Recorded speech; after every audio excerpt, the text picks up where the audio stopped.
लग्नानंतर पहिल्यांदा जेव्हा बाबा त्याच्या चिमुकलीला भेटायला जातात तेव्हा तिथे घडलेल्या काही गोष्टी माझ्या शब्दातून.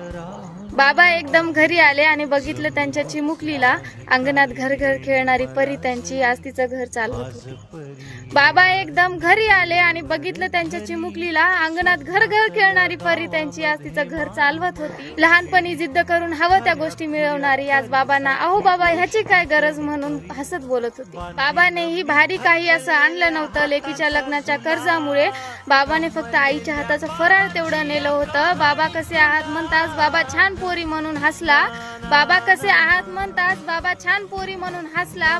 पोरीला न सांगताही त्रास बाबाच्या डोळ्यात मात्र दिसला. काय दिलं तुझ्या बाबाने बोलणं खूप सोपं असतं.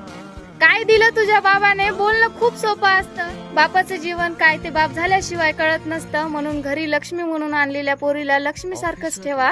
बापाचं काय मागणं दुसरं फक्त त्याच्या बाहुलीला सुखी ठेवा. बापाचं काय मागणं दुसरं फक्त त्यांच्या बाहुलीला सुखी ठेवा. रोज सकाळी राजा निघताना बोले, गोष्ट सांगायचे काल राहुनिया गेले.